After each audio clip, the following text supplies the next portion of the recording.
Hello, ladies and gentlemen. A warm welcome to the seventh in the series of the Ghana Air Traffic Controllers Association Technical Webinar Series. My name is Kwam Naham, an air traffic controller with the Ghana Civil Aviation Authority, and it is my pleasure to host today's webinar. I begin today's webinar with a short prayer.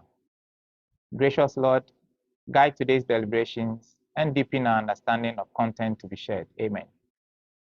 The aviation industry is one of the industries with a 24-hour cycle split into shifts on a rotational basis.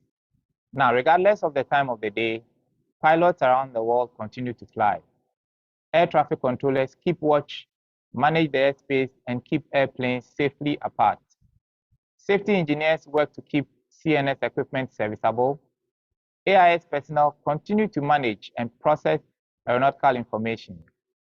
Airside operators marshal and push back aircraft. RFFS personnel remain on high alert, among others.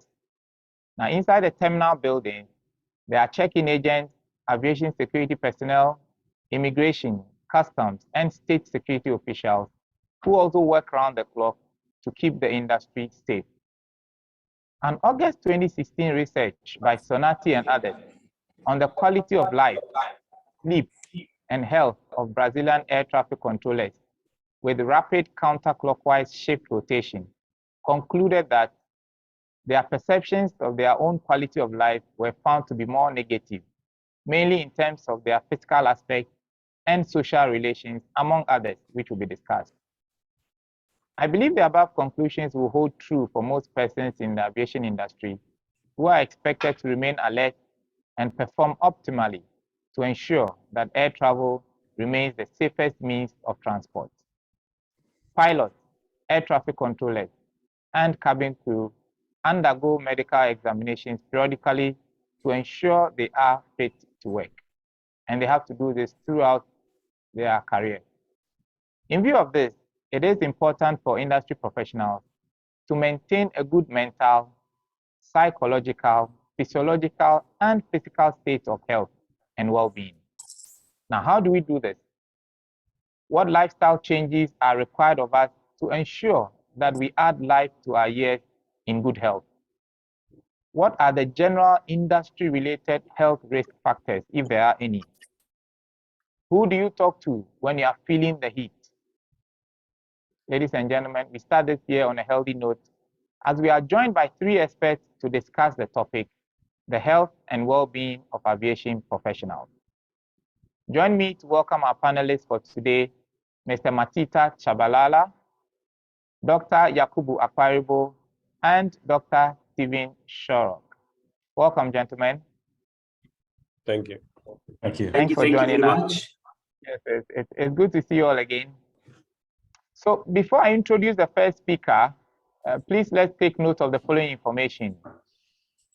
Follow the Ghana Air Traffic Controllers Association on all our social media handles and send feedback regarding this webinar to info@gatka.org, and that's info@gatka.org.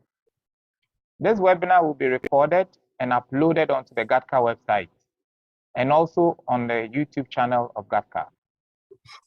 If you have just joined us, please introduce yourself on the chat tab, and I will do work to acknowledge those who do so.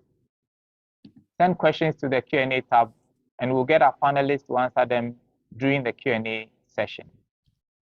Now, to our first panelist for the day. Our first panelist for this morning is Mr. Matita Chabalala. Matita is a human factors specialist with ATNS of South Africa and has been working in the aviation industry for over 19 years. He has held different positions in the operations, HR, and safety department. He is registered with the following professional councils: the Health Profession Council of South Africa and the European Association for Aviation Psychology. He is interested in systems thinking, chaos theory, and cognitive psychology. His areas of expertise include incident and accident investigation, mental health, talent management, change management, group dynamics and facilitation, and psychometric assessment. Matita, welcome and thanks for joining us. Please take it up from here. Thank you, sir. I just want to check, am I audible? Yes, you are. We read you strength 5. Okay, thank you very much. Thank you very much for the invite from the Ghana Air Traffic Controllers Association for inviting me to this exciting and very informative webinar. And mine, it's a simple one. I'm going to be talking about managing employee well-being in aviation. More especially, my focus is going to be on looking at the overall holistic view of well-being, instead of only focusing on the individuals who are working in aviation. My focus will be essentially on everything that is happening from the organizational perspective. Let me start first. So in this presentation, I will be basically talking about, the first thing is what is well-being, and then also I will concentrate also on the psychosocial risk factors that as organizations we need to really be looking at, especially when we're looking at the well-being of our people in the organization. And lastly, as a close-up, looking at the well-being as a complex phenomenon. It's not something that is easy to manage, but especially if our thinking is mostly on a linear thinking in terms of only focusing on the individual. So let me start. So what is well-being? What I like very much is this, what you see from Cayley and Snowden. This is a could-have-been model, those who are aware of it, where they have 4 quadrants. That is on the bottom right-hand corner. That is the clear part or section that is mostly looking at the simple things, like if you're looking at well-being and health, your focus is only on the individual, how you fix the person. And then the next one is the complicated one, where at least you elevate it a little bit, where you're involving other people. For example, when you're focusing on the well-being of the organization, you look at employee assistance program. And then on the complex part of it, that is where now you're looking at the complexity, focusing on the organization as a whole in terms of how you manage well-being. And then the last one is that of chaotic, where you look at medical intervention, for example, the implications of not managing properly your well-being programs in the organization. What are the implications thereof in the health of the employees? So this I like. This is the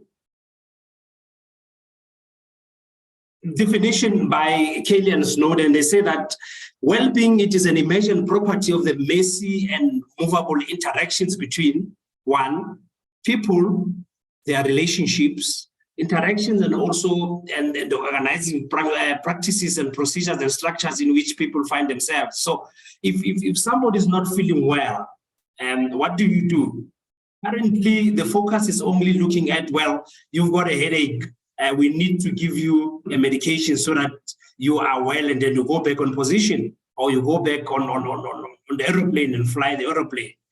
The focus is not on, but what is the underlying issues that may have caused you to have that headache? Is it because of stress that is emanating from how you doing your job, how we have giving you the tasks? Is it because of the equipment on how we put them on the consoles? What is it happening? So the focus is not only on the person. We give them a medicine and then they are healthy, they go back on position. No, you need to look at that holistically. That's basically this definition. And then also they go further and say, well-being is not a problem to be solved if you look at it. It's like when something wrong happens, the focus is only on the person. We try to solve that individual, but also as an opportunity to discover and create an environment where people can flourish. Probably this person has got a headache because the aircon is not working well. So we may fix this person.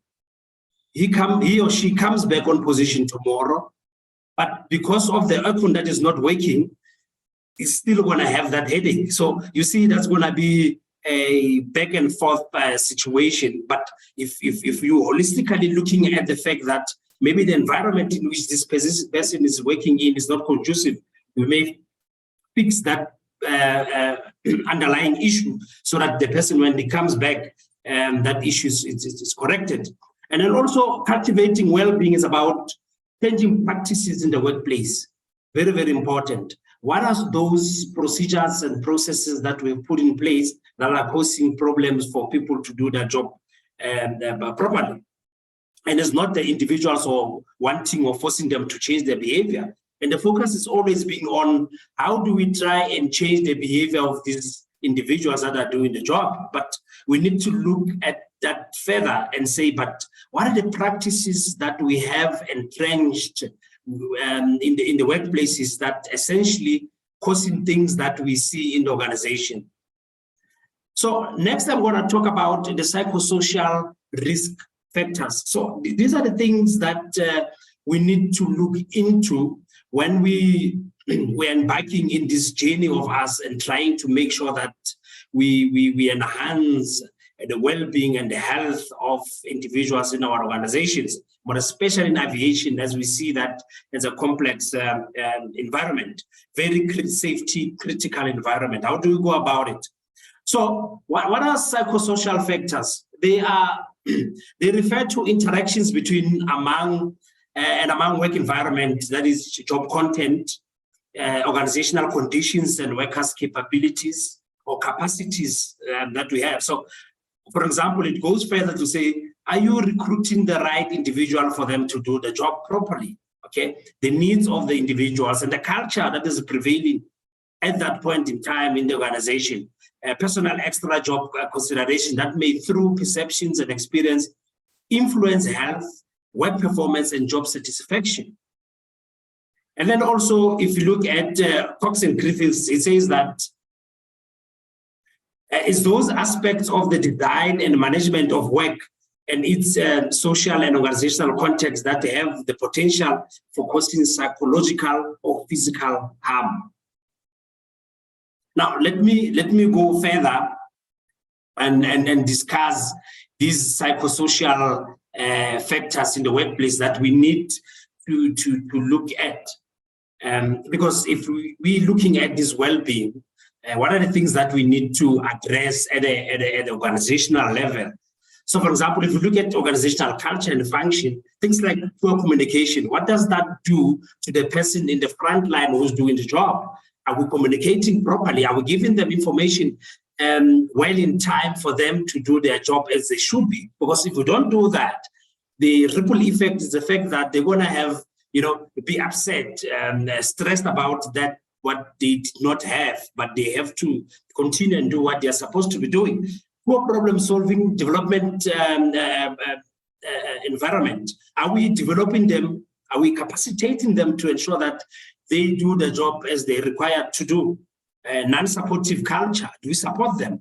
Are we there with them? When there are mistakes, what do we do? Do we blame the person or do we support them? Remember, when the mistakes happen, they are also become victims of that, what had happened. Poor task environment and lack of definition objectives. For example, also the role in organizations. Are they clear in terms of their role? Is there a role conflict? Are we giving them the required responsibilities for them to do their job? Yeah, career development, things like are they clear in terms of their job development, or are they stagnant? Are they not happy? That will ultimately cause them not to be satisfied with their job. Poor status or status incongruity, poor pay, things like job insecurity, redundancy, low social value to work, decision latitude. So do we give them the rights to participate in the decision making? Do we allow them to contribute to the things that affect how they do things? And I'm sure you had Dr. Stephen Shorrott when he talks about work as designed and also work as done. For example, we tend to make decisions based on work as designed, neglecting essentially what is happening on the ground. We need to start involving those guys who are doing the job on the ground. Lack of control of their work, and then also interpersonal relationship, for example. Are they isolated? Do they have poor relationship with their supervisors? Interpersonal relationship, lack of support, bullying, harassment. Those are the things that we need to look into. For example, home-work interface, work-life balance, conflicting demands of work and home. Are we rostering them properly? Okay, are we giving them time enough for them to go home after work so that they can recuperate? Low social or practical support at home also. Dual career problems, those are the things that we need to look into. In terms of task design, high uncertainty in work, lack of variety or short cycles, fragmented or meaningless work. Do we give them meaningful work for them to do, or what do we do? Do we underutilize them? I mean, you may find that there are people who've got a variety of skills that we can give them over and above what they have been hired to do, but for them to assist the organization. Continue to expose them. Do we continuously expose them to other areas in the organization? Lack of control over pacing of for example, work overload or underload. Are we able to roster them in such a manner that they're able to do their work optimally? High levels of pacing or time pressure as well. Work schedule, shift work, how do we do that? Our rostering, how does it look like? Inflexible work schedule, unpredictable work hours, long or unusual working hours. How do we manage that? So those are the things that we need to look into. So if we look also at what the World Organization talk about in terms of the impact of psychosocial hazard at work, and be mindful of time. Just let me know, Chair, in terms of time, you will let me know so that I can be within the time frame that I've been given. The detrimental impact on workers' physical and mental health. So, for example, direct and indirect role of psychosocial working environment on organizational health indices. For example, things like absenteeism and sickness absence because they're not feeling well. Productivity gets affected as well, job satisfaction, and intention to quit. So if we are not teaching them in such a manner that they are able to bring their whole self to work, they work in a conducive environment, they won't be able to provide work as they should be. And ultimately, they may want to leave the organization.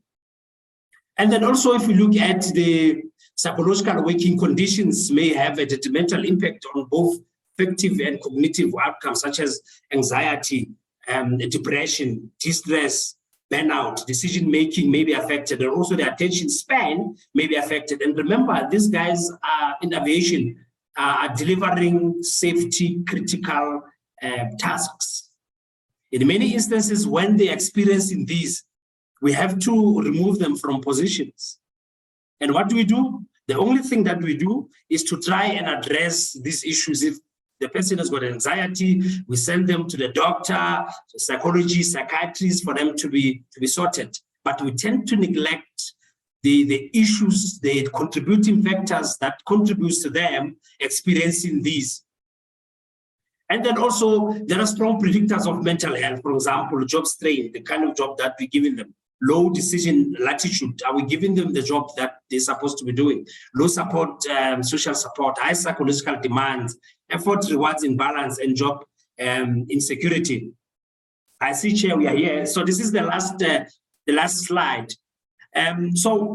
Lastly, what do we need to do? I mean, we need to look at well-being as a complex phenomenon. So, for example, we need to look at employee wellness from the lens of complexity. So the basic tenets of complexity is that we need not look at things from the linear perspective. So things are not as straightforward. Okay, in many instances, things are imagined. They appear and we don't have control over. But how do we prepare ourselves so that when these things comes up, we are ready for that, for us to address them? And then also, the next one is the fact that we need to listen to the stories people are telling us. Many times, we tend to lock ourselves in the offices and not interact with the people on the front line and understand the intricacies, the challenges that they are going through. In many instances, we tend to blame them when they tell us the issues that they are struggling with. We need to start to listen to those stories so that we can address them. And lastly, we need to show that empathy. And I've just said also, when they have accident or incidences, they also become victims of that. So we need to constantly show empathy. On that note, Chair, thank you very much for your attention. Thank you. Thank you, Matita.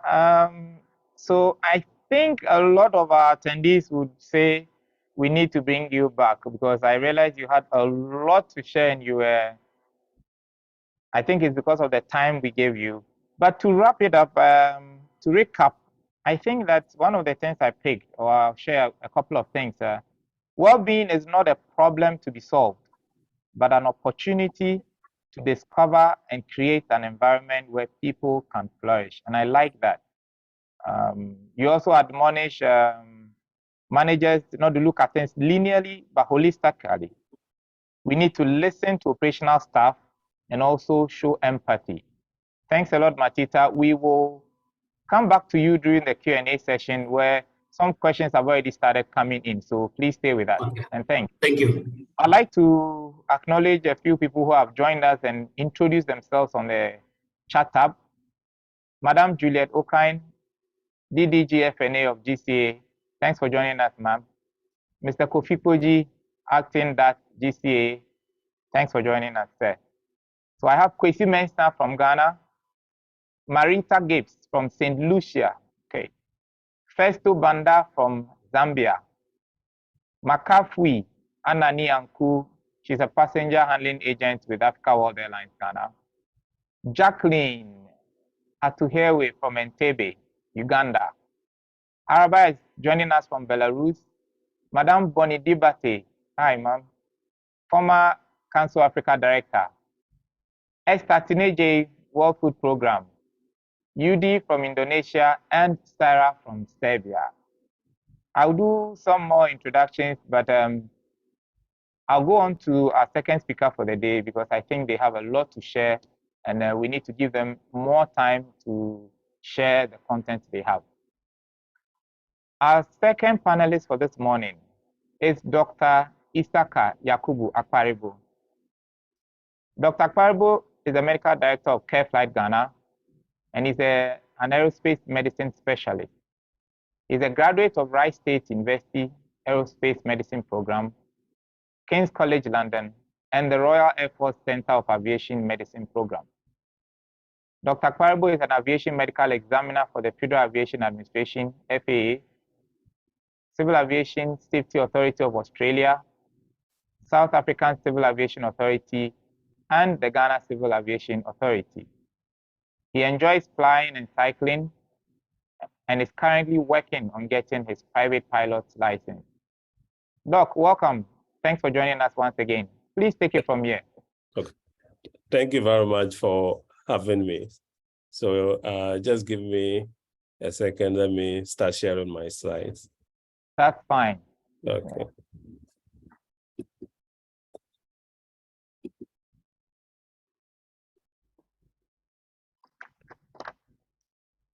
Whilst Dr. Akparibo is loading his slides, I also like to acknowledge Gaif. Gaif is joining us from Tunisia. Ayman Ayadi Gaif is joining from Algeria. My apologies. Ayman Ayadi is a step facilitator and she's joining us from Tunisia. Hi, Ayman.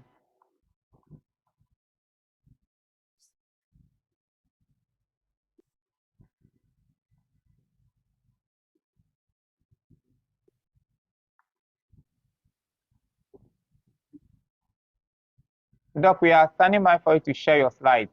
Okay.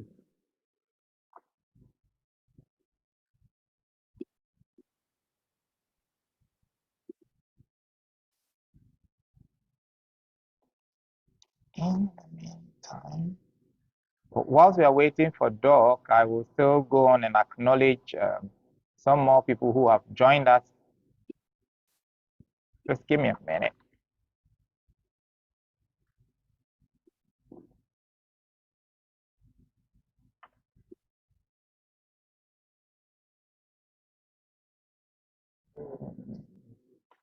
Doc, we can see your slides now. You can see, oh, okay. Please go ahead now. Okay. So thank you, Dr. Matita. I think he's spoken more on the physical side of health. I'm now going to talk more on the organic aspect of health and well-being in aviation professionals. So financial disclosure, I have nothing to declare except my role as an AME. So I'll be speaking on how aircrew are selected, some aspects of medical standards, and then common medical conditions that are prevalent in the aviation community. And then I would also speak briefly on medical conditions that we see at our clinic. And then questions. So aviation professionals generally are the most healthy cohort compared with the general population. This is because a lot is normally invested in training aviation professionals, and we normally want to get the maximal gain from them. So for example, if you take a Royal Air Force pilot, the RAF spends about £5 million in training a fighter or a fighter jet pilot. So to spend £5 million on someone, you definitely want to keep the person healthy for a long time so that you can gain a maximal benefit from the person. Now, aviation professionals also, mostly their career depends on the medical certificate. So because of that, most persons try to live a healthier lifestyle. So these are some of the reasons why we think that aviation professionals are more healthy compared with the general population. Now, the aviation environment is very adverse, very stressful work schedules. If you look at the cockpit, it's a very dry, humid environment, and then most of the time, there's always like circadian rhythm shift. So that is, you travel from one time zone to the next time zone. And because of that, these are hazards that also bear a toll on our health.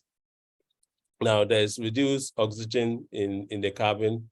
So most people think that if you are sitting in the cabin, it's just like you being at ground level. It's not so. If you are inside the cabin, your saturation, or how much your oxygen your body takes, it reduces by 10%,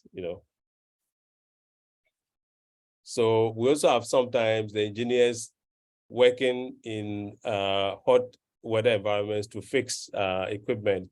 So you have, let's say in Tamale during March or April, the weather is also hot, and sometimes these engineers have to be in such environments to fix equipment. Now, the economic aspects, I think Dr. Sherrock will talk more on that, so I will leave that to him. Now, crew selection. Most aviation professionals normally go through a rigorous process during the selection period. Now, we look at your aptitude, you do some kind of special skill testing in order to be picked. You need to also have like some psychometric testing, Now, aviation is one of the public transport systems. And because of that, we normally require higher standards of safety. So before you can work in this environment, you must have regular checks. You must meet a particular standard. And these standards are normally set by the national authorities. And ICAO is like the global body that oversees these standards. I'll just give you a few examples of some of the physical fitness we require.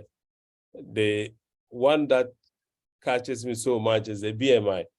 The BMI, you must have an ideal BMI between 20 and 25. And this is normally difficult for most people to achieve, you know.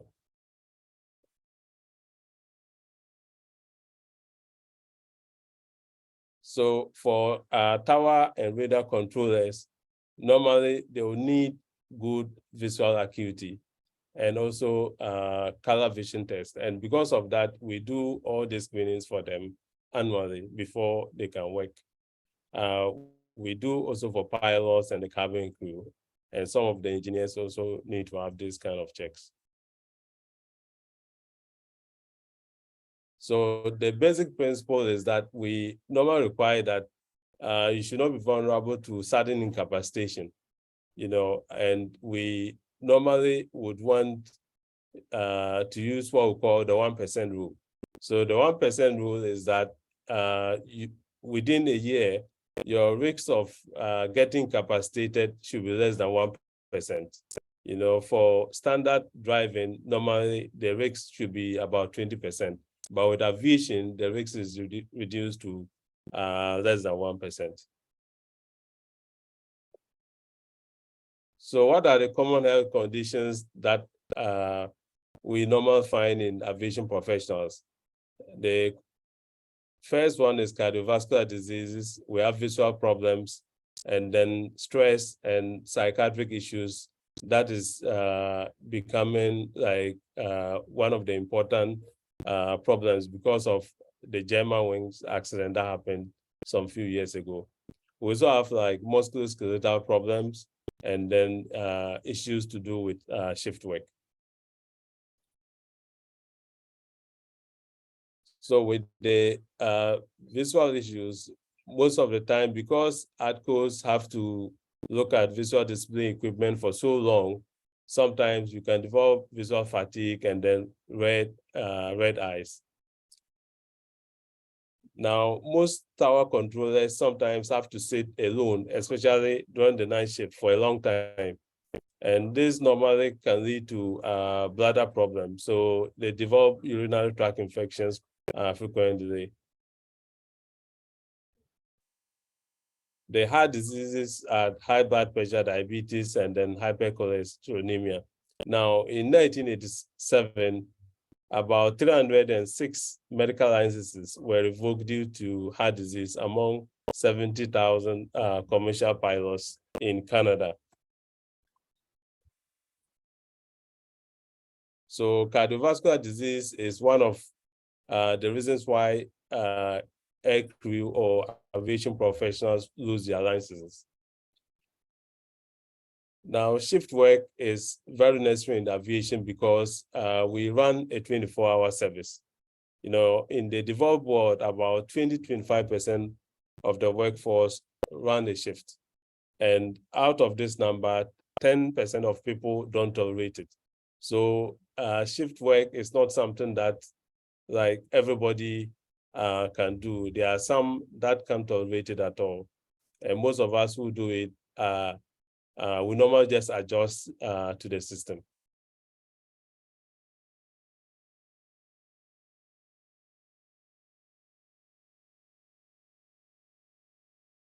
So one of the medical issues related to shift work is gastrointestinal function. Because mostly we stay up at night when we are not supposed to be up, our digestive system dysfunction, and then we have like vague abdominal aches, and then also sometimes develop stomach ulcers. In the last 20 years, evidence has shown that night shift workers are at the higher risks of getting prostate cancers in men, and then also breast cancers in women. Now, with the prostate cancers, normally it's difficult for us to pick them up because they develop this after retirement. So like I mentioned, several studies have really linked night shift work to breast cancer and then also prostate cancers. So what do I recommend? We need to make accommodation for special groups who do night shifts. So women, we need to be flexible, and then persons above 40 years, and then diabetics, especially those on insulin. Substance abuse and drug use. So this is something that I and some colleagues of mine, we did a research, and then this was published in the Aerospace and Human Performance Journal in 2017. So we looked at the NTSB data of pilots who died from 2012 to 2014. And then we checked like the kind of medications and the substances that were found in their body tissues. So what we found was that about 15% of the pilots had controlled drugs in their system. And then over-the-counter drugs were like 20%. And then we noticed that about 4% of the accidents were related to drug use. So marijuana was the most abused illicit drug, and about 20 pilots used marijuana, and then cocaine, about 3 pilots. So remember that in aviation, medical marijuana is not allowed. So if you travel to some of the Western countries that marijuana is prescribed medically, as an aviation professional, you are not supposed to use that. If you use it and a random test is done, you may lose your license. Now, another over-the-counter drug that is commonly abused is Piriton, what we call diphenhydramine, what we call Piriton. It's found in most cold medications. It's an antihistamine, and when you take this, it's very sedating. So we discourage aviation professionals from taking Piriton when they have a cold. So what medical problems do we see in our clinic? One is high blood pressure. So we've realized that most air traffic controllers and then some male pilots develop high blood pressure. Now, another one is renal stones. Renal stones, we already know in aviation that is found mostly in pilots and then cabin crew. And this is because they don't drink very often, because they don't want to use the washrooms. And then also the cabin environment is dry. But what we've realized is with some of the engineers with the Ghana Civil Aviation, we detected most with renal stones. Now we need to do scientific studies to know exactly what the cause is. Another issue that we see is thyroid problems. Well, the thyroid problems is found mostly with people who work in the offices. And then also, we've also detected musculoskeletal problems, that is like low back pain, joint pains and stuff. So what do we have to do to keep healthy? We need to implement evidence-based methods that are proven to work in our workplace. So we need to adapt a healthy eating practice. So we should check the food that we eat. We can look at online and then find out what healthy options are available. We should have access to good drinking water at the workplace, adequate facilities for food storage, safe reheating of the food. And we should also encourage a smoke-free environment. Now, we need to also develop a culture of increased physical activity. You know, we need to make sure we walk around. We shouldn't use cars when we need to move from one office to the other within the aviation enclave. We should encourage employees also to use various schemes. So we can say, maybe if you walk for like 5 kilometers a day, we convert it to a kind of incentive for the person. Now, we need to also manage stress. So we have to adopt a work-life balance situation. So we should take our leave when we need to, and then rest. we shouldn't work for several years without taking a break. So we should adopt like stress reduction methods, which Matita had already mentioned, and then we should also employ the use of a clinical psychologist. So thank you very much, and then I'll stop here for the next speaker to take over. Thanks a lot, Doc. I don't want to sound like an alarmist, but I was alarmed when I heard you say that for those of us who do night shift, evidence has shown that after retirement, they are predisposed to prostate cancer in men and then also breast cancer in women. And this is seen mostly after retirement. I think there's something that we should really, as you said, look into a bit more. One of the things I also take away is that marijuana is the most abused illegal drug from your research, and that medical marijuana is not allowed. So even if it's prescribed for me, I should avoid it. Thanks. I also note that the common problems you indicated that you have seen is high blood pressure, renal stones, and then thyroid problems. I believe a lot of questions will be coming your way in that regard. So stand by. Thanks a lot for the thoughtful and nice presentation. I will do some more introductions or acknowledgements, and then we'll go on to Dr. Stephen Shorrock. Jerry is joining us from Takoradi with PHI Century. Michael Pat is an Aeromet inspector with GCA. Dan Doe, GCA, comms manager. Adriana is joining us from Brussels. Guys, I've already acknowledged Guys from Tunisia. Sibusiso Kabinde from ATNS in South Africa. Kagendo Magi in Mali. Emma from Nairobi. She's a controller from Nairobi. And Bonnie, we've already acknowledged Bonnie. I will also do, Nana Bonzoa is joining us from Accra. Mr. Albert joining us from Rwanda. Welcome, sir. Kwesi Helm. Oh, that's my brother. And then Mr. William Stechi is joining us from here in Accra, GCA. I will go on to our next panelist for this morning, Dr. Stephen Shorrock. Stephen is a chartered psychologist and a chartered ergonomist and human factors specialist with over 25 years of experience in industry and academia, including very high-profile infrastructure and cultural projects throughout Europe. He has developed a range of human factors tools used internationally and co-written a number of white papers. He currently works at Eurocontrol, leading on human factors, safety culture, systems thinking, and safety.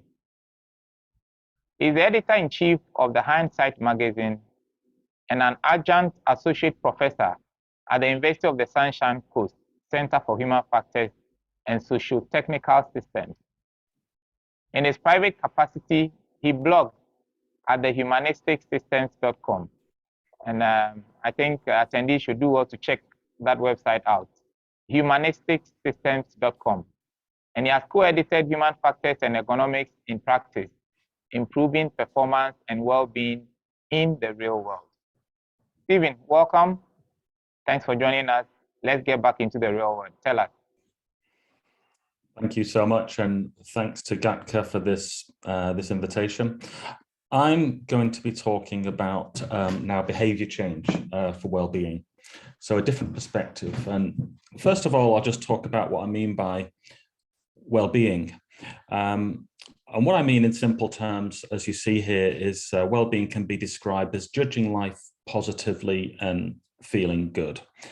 And you kindly mentioned Hindsight magazine there, and issue 30, which you can just find by searching Hindsight Skyberry, was on this whole topic of well-being of aviation professionals, especially including pilots and air traffic controllers. This is a simple model that's been around for quite a long time, since the late 70s, the biopsychosocial model that you should be aware of.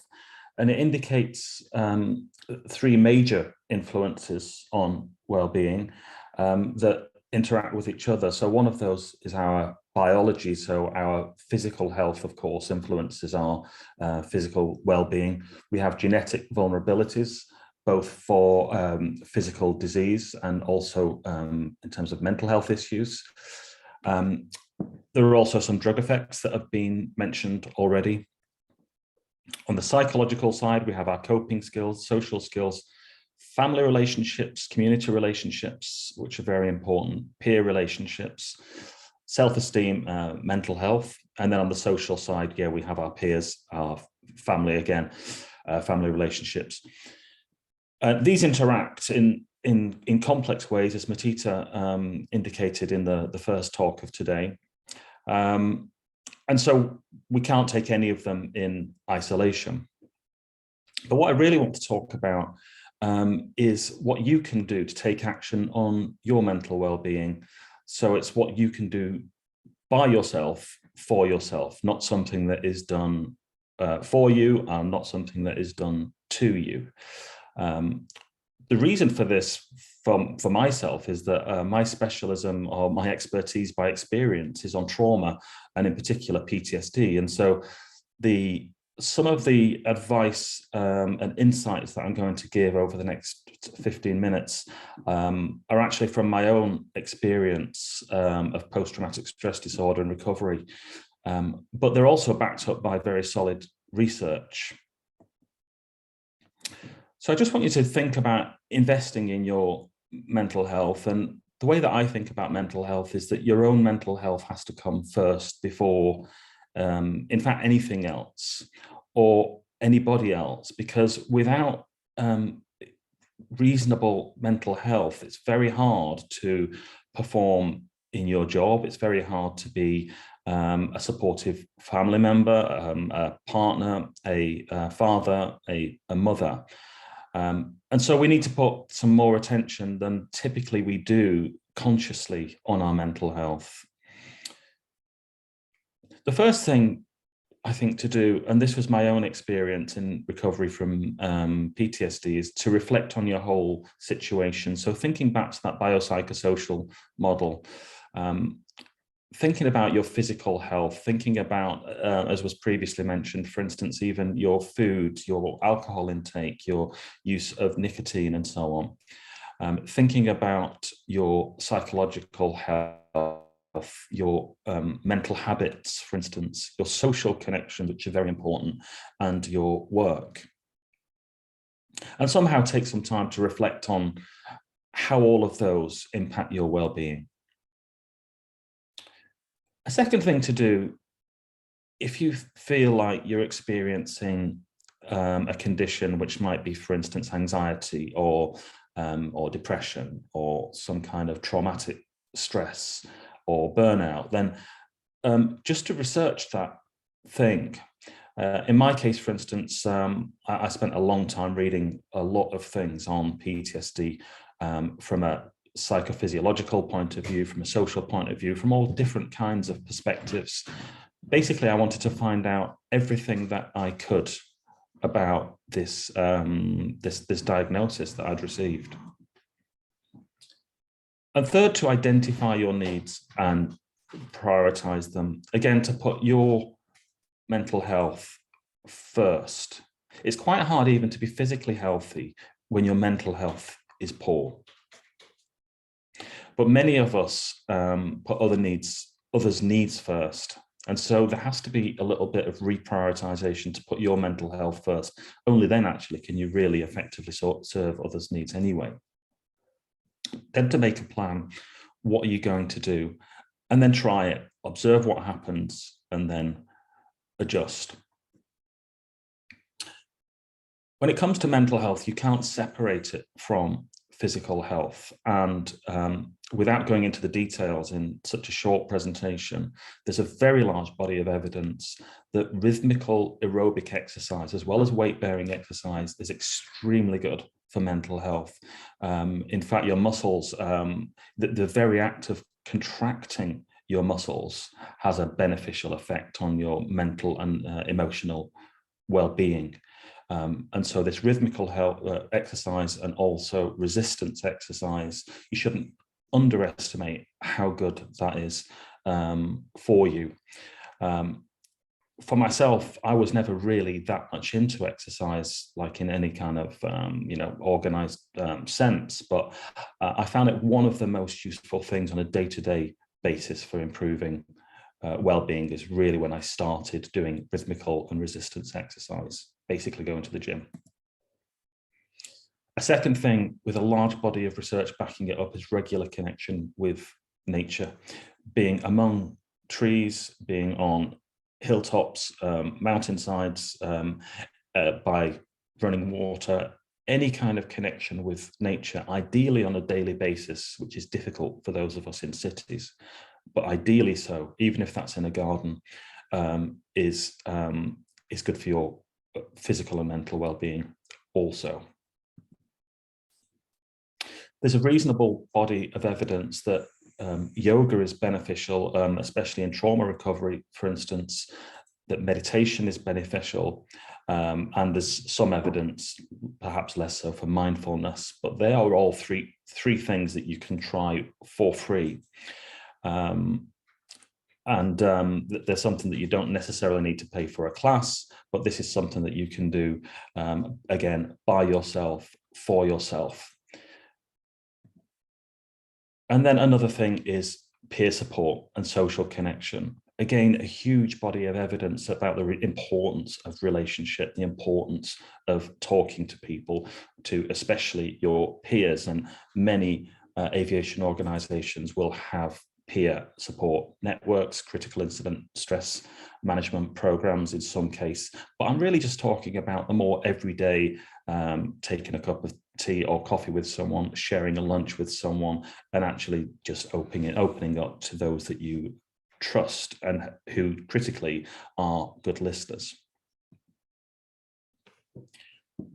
What you can see here is what I call this mental health helping triangle, because there are different roles that we can play when it comes to supporting others. And one of those is as an educator. And effectively, that's what the role that I'm doing, playing right now. So we can help to educate others. And that's what this webinar is all about. Then there's a role of a healer if you're a therapist or a doctor in a helping profession where you're perhaps helping to heal others. But then there's this overlooked role of alongside that person I mentioned previously, that peer who just is, in a sense, being alongside you in supporting your well-being or supporting your recovery. Again, that's where the peer support programs come in, and that's a non-professionalized approach typically. But we can expand that further and look at it more systemically, as Matita indicated in the first talk. So we also have researchers in well-being, in mental health. Regulators have a role because they set limits typically and invoke constraints. So that might be limits on flight times, for instance. Doesn't mean they get it right, but they have a part to play. They're also organizers, which includes managers, and having a good manager is extremely beneficial for your well-being. In a work context, it will be one of the most important factors. We also have advocates who will advocate for mental well-being, and also connectors who help connect us with people and other resources, even though they're not directly involved in provision of any kind of service. The other thing to say, though, is that you can be all of these things for yourself. You can be your own researcher. You can be your own regulator setting limits. You can be your own advocate. You can be your own healer, for instance. And that involves some kind of behavior change.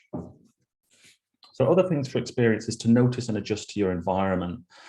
So for instance, for me, crowds can be quite an issue, but I'm a big music lover. And so I have to know where to stand in a crowd, typically, for instance, at the back and not in the middle.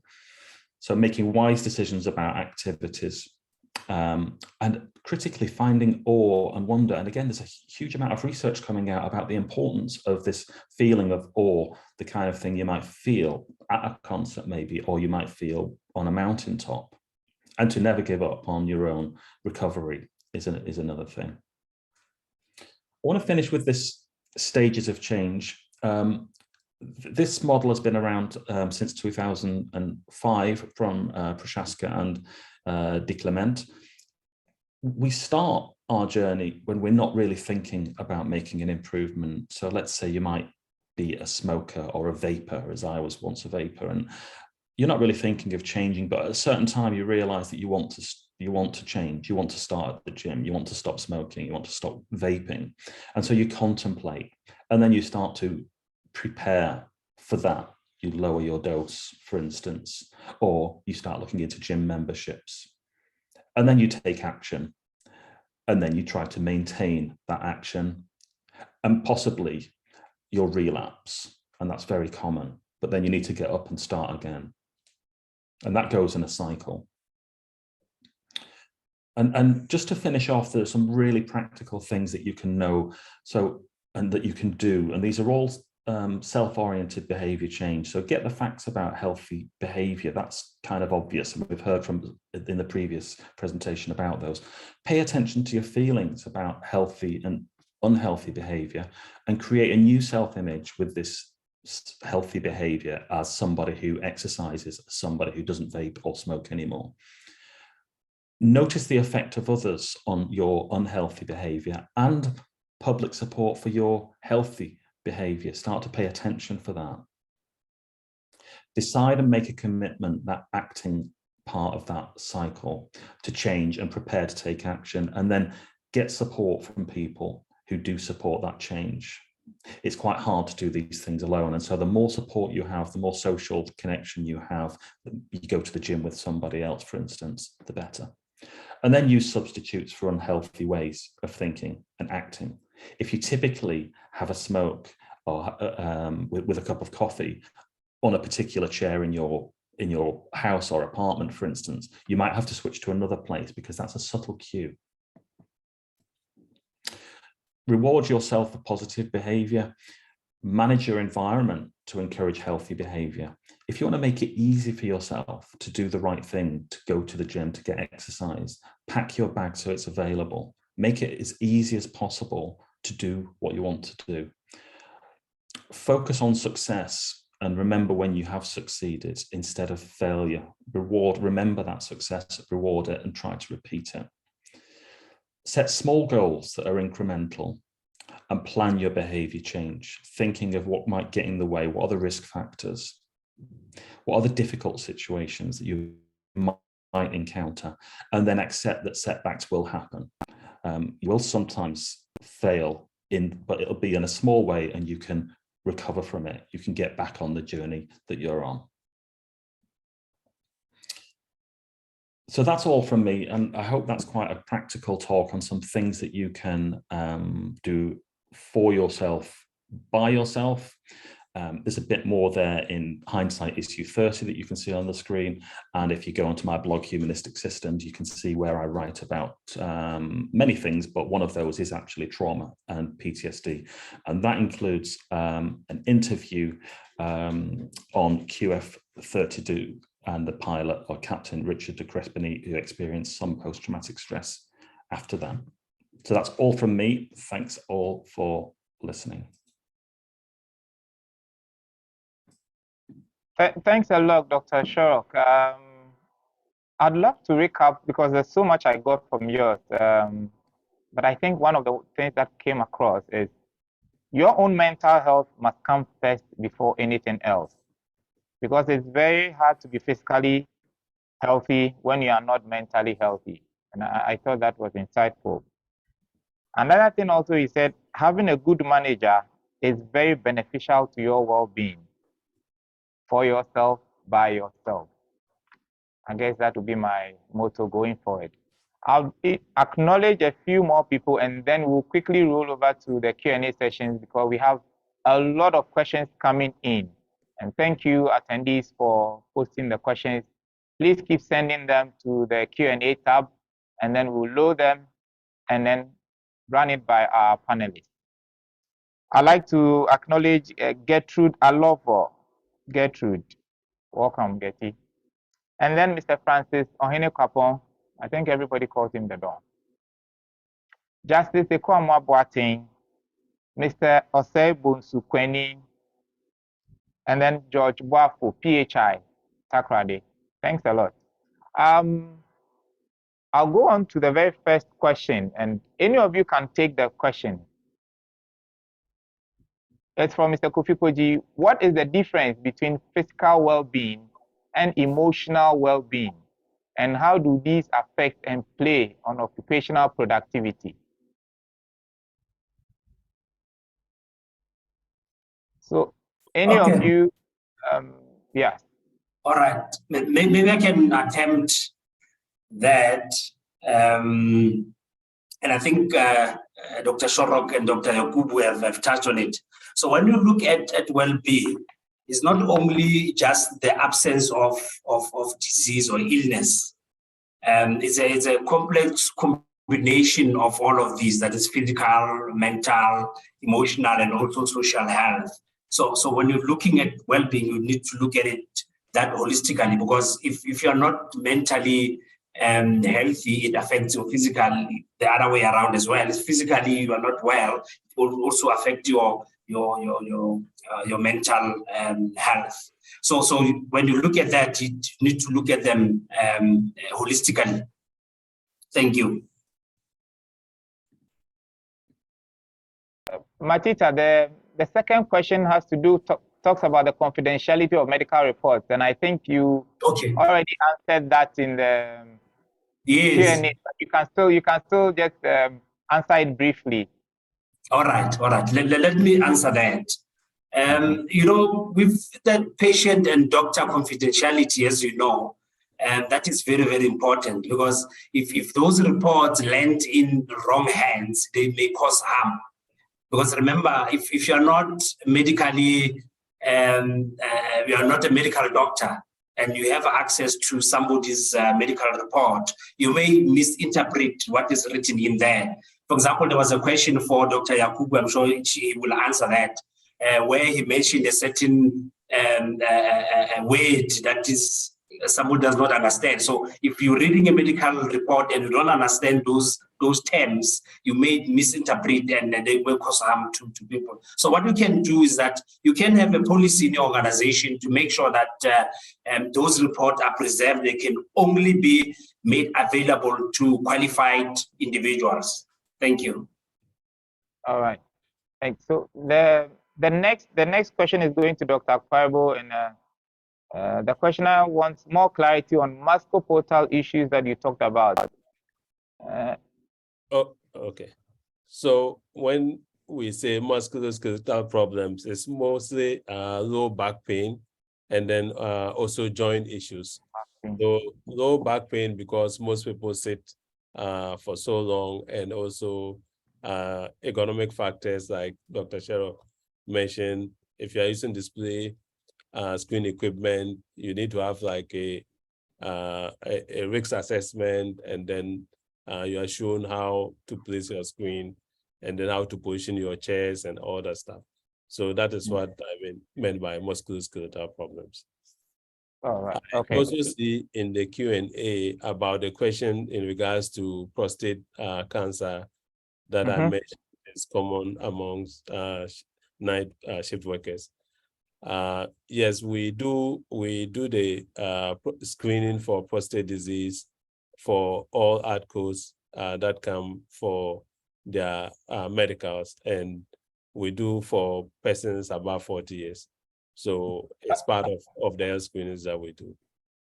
Doc, regarding that, what I want to find out is, is it part of the class 3 medical, or you go that extra mile? Because then, if it's part of what the regulator requires, then we know that because this group of people are predisposed to these conditions, it is part of the class 3 medical, and it is a requirement also because we want to protect their future health.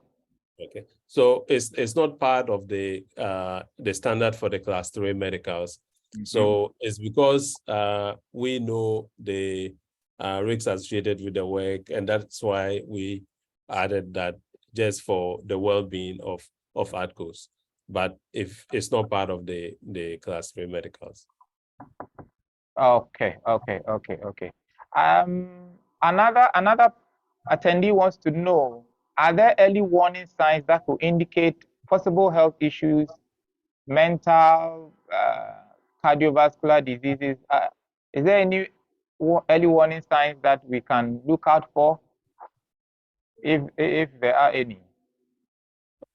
Okay, sure. With warning signs for mental illnesses, one, I've seen a pilot with bipolar disorder, who he had an acute episode, and that was picked up by his colleagues. So his colleagues realized that he was getting withdrawn, and then he started making some allegations. Sometimes, I think the weirdest one was they were in the cockpit, and then he said when I asked him, he said he had fever. He had malaria in the cockpit, and then his captain refused to give him treatment. So I asked, I said, "Oh, but the captain is not a doctor." He said, "No.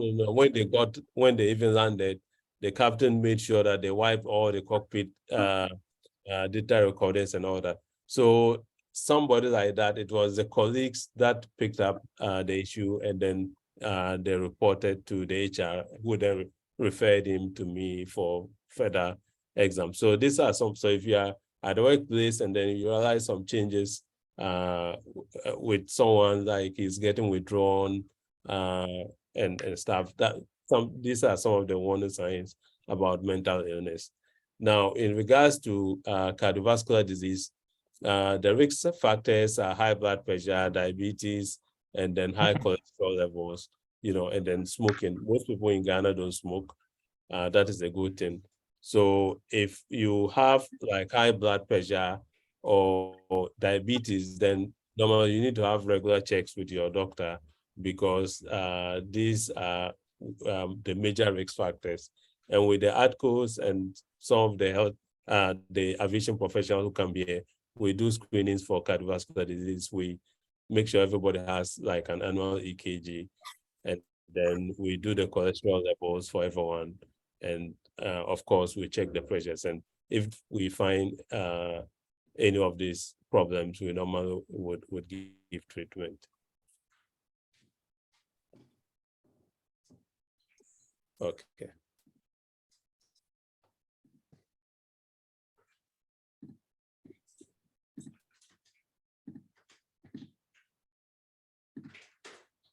What?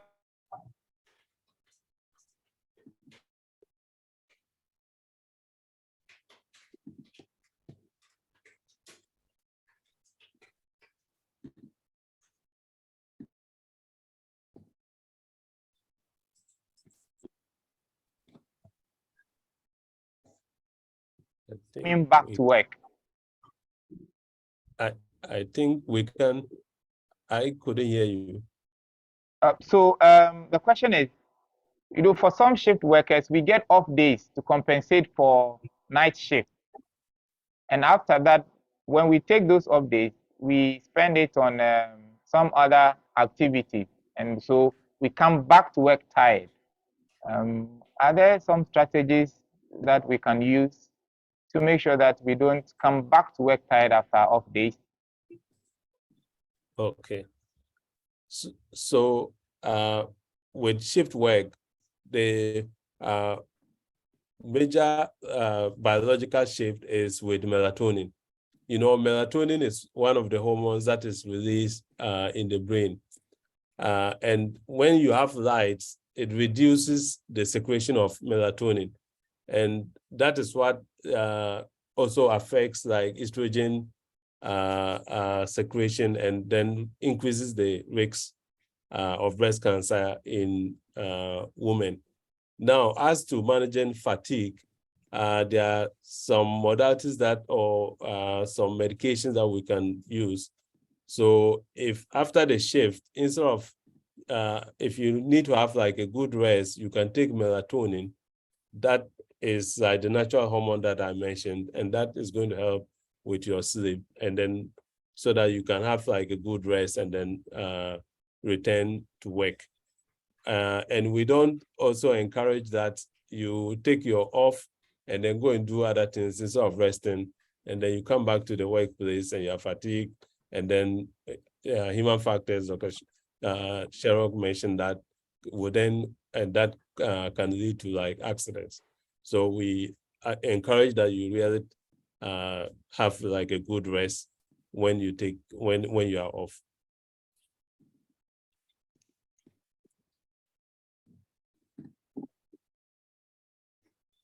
So Jacqueline wants to know that the presentations are enriching, but she says she's a government worker and she doesn't see this concern from her employers. Do we interact with other entities outside your industry to understand the challenges of other workers face? I think Dr. Sherrock has been doing some other work in that regard. Steve? Yeah, that's always worthwhile. So I interact primarily with aviation and medical professionals in producing, for instance, Hindsight magazine. So do interviews, but also interviews with people from firefighting, for instance, in community development. So all sorts of fields, including transportation. So you can cast your net quite wide because you will find good practice, not just for well-being, but for all aspects of human and organizational performance in many industries. We can be a little bit insular in aviation, and in fact, most industries are like that. So the railways as well, healthcare. But there are things to be learnt from other sectors for sure. Okay. So, Dr. Sherrock, I'd like to have you on whilst I ask about what role does health workplace challenges or issues at the workplace affect one's mental health, and what are some of the early warning signs for mental breakdown? Yeah, well, I think Matita spoke about those, and he can maybe speak a bit more about those. But there's been a focus more so in recent years on burnout and or what we might call chronic stress, chronic work-related stress, and the kinds of things that you might see in yourself or others. There are irritability, cynicism, kind of a feeling of hating going to work, really not wanting to be in work, more conflict, more resignation, and they can happen in various different stages. So that's something to be particularly mindful of. Okay, but also, you know, many aspects of mental illness are also not work related as well. So again, you've just got to take everything in the whole. And while at a different time of life, you may experience work related challenges in very, very different ways, depending on what's going on. For instance, whether you've got young children, whether you're getting enough rest and sleep, and other factors. Okay, thanks a lot. Dr. Akparibo and Matita, I want to tie you on to this. Solomon wants to find out that if there are possible issues with prostate cancer and breast cancer, can those screenings be made compulsory? And I think this one probably goes to the regulator, who is not represented on this panel. I guess we might have to write a note to them about this or send a question, but does any of you want to take this again, just so that we re-emphasize that point, that currently prostate cancer screening and breast cancer screening are not compulsorily part of class 1, class 2, or class 3 medical examinations, which are required by the regulator? So maybe if I may take that. So yes. With the regulator, what they are concerned is your risks of incapacitation. You see, when you are in control, let's say you are an ADCO or a pilot, you are in control. What is the risk that you would not collapse or become incapable of performing your role? You know, so that is what the regulator is much concerned about. So let me take an example. If you look at high blood pressure, clinically, when your pressure is above 140 or 90, we normally would want to talk to you about how to control that. Now, with aviation, The cutoff for high blood pressure for the regulator is about 155 overnight. You know, that is one case. Now, another thing is diabetes. If a pilot has diabetes, what the regulator is concerned about is you having low sugar, which we call hypoglycemia. The regulator is not concerned so much about your sugar being so high. Now, your sugar being so high is, in the long run, is going to affect your systems, like from your head, you getting strokes, heart attacks, and all that stuff. Now, the regulator is not much concerned about that. They are more looking at hypoglycemia that can cause a sudden incapacitation. So I don't think with like the regulators are going to add this kind of tests to the aviation medicals. What we normally advocate is the employer who normally will do that. You know, in your case, your employer is your regulator. Yeah. Okay. So that is where the gray area is.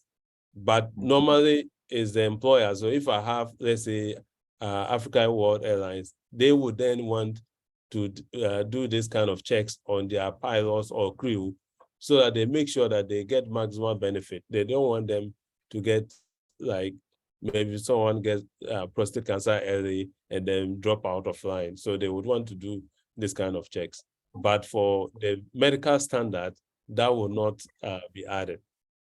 I don't know if I've No. answered I think we are happy with that. Okay. The next one probably goes to either any of you can take this.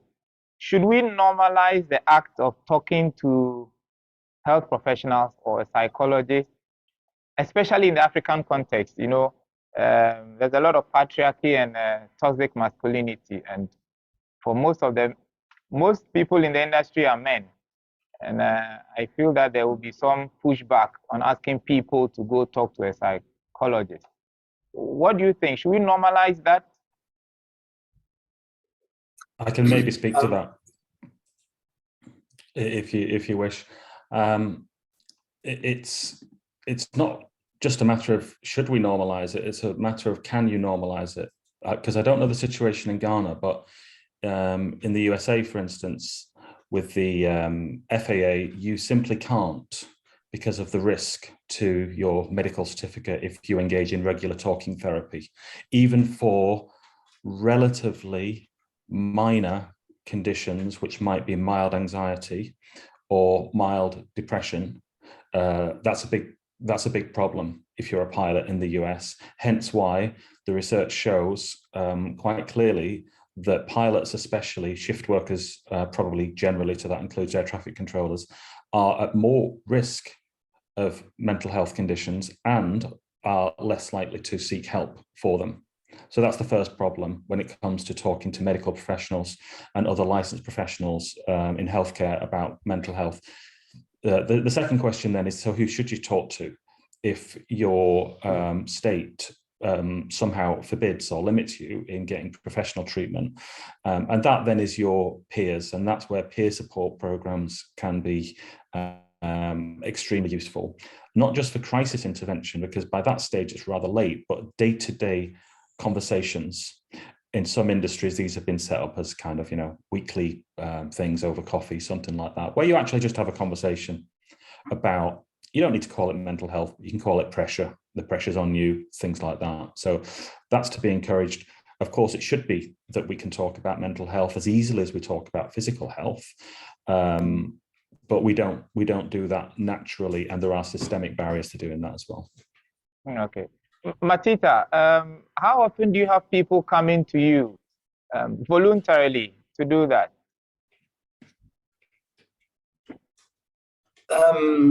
Well, I think Dr. Shorrock has covered quite what I was going to say as well.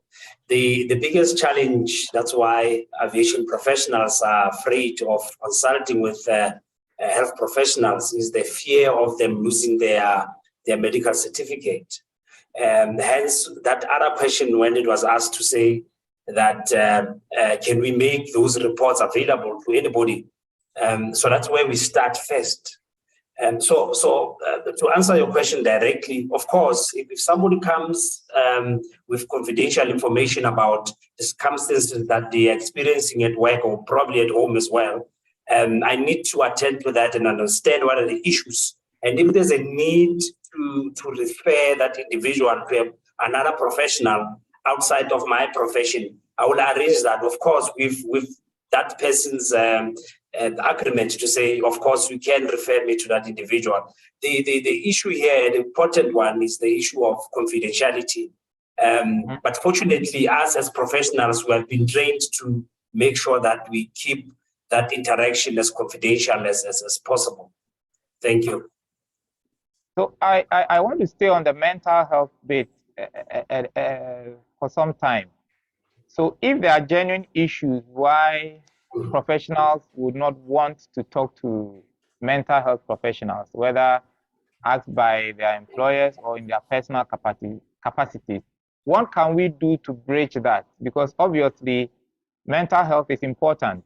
And if people are not voluntarily going in and there's a genuine challenge, we must seek to overcome that.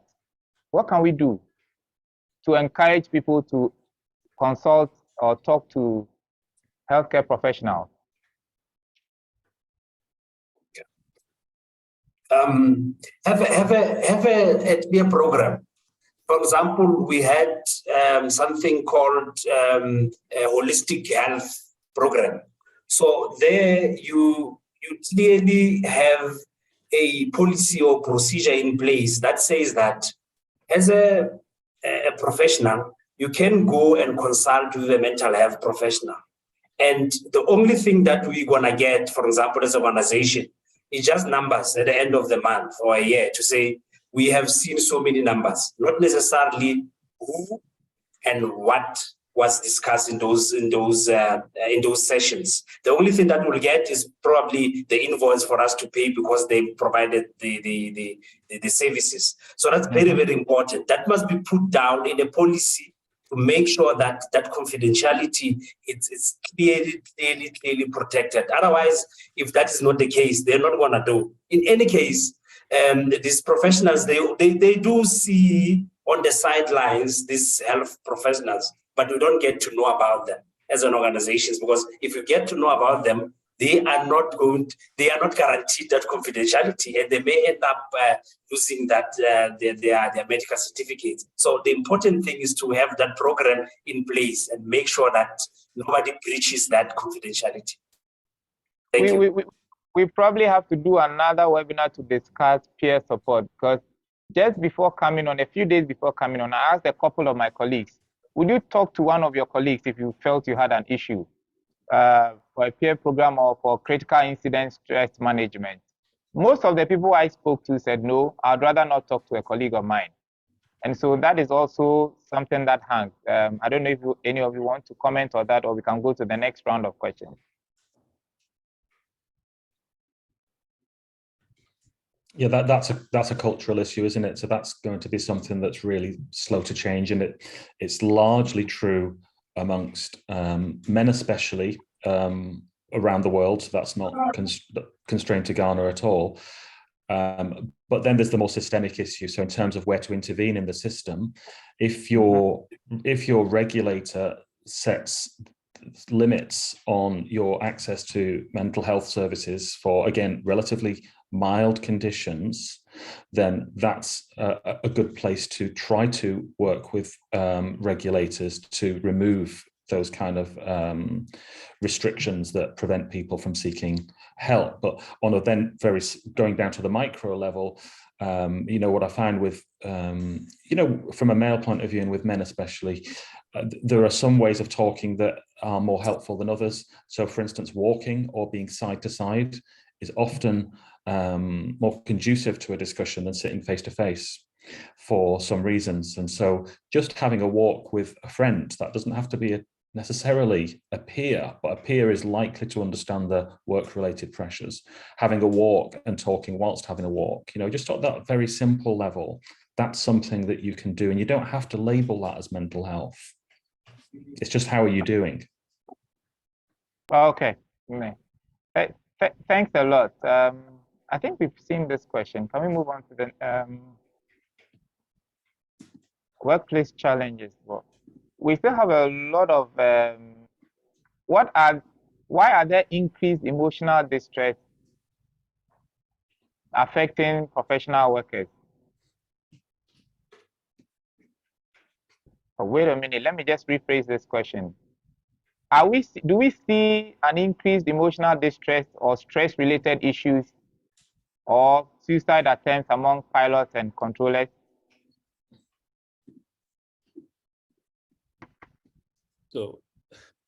So with suicide attempts, I wouldn't say we are seeing an increase, but then with stress, yes, that is so because of increased workload. You know, post-pandemic, there's so much aviation activities going on.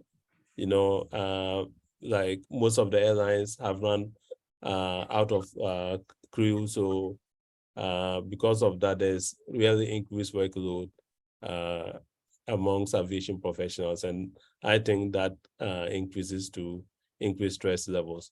But as to suicidal attempts, no, I wouldn't say that, because so far in history, there are just some few accidents that we believe were due to pilot suicide. One, I think, one Egypt Air, which I think happened in 2002, 2003, thereabout, which is still not, I think the Egyptian authorities don't want to accept that.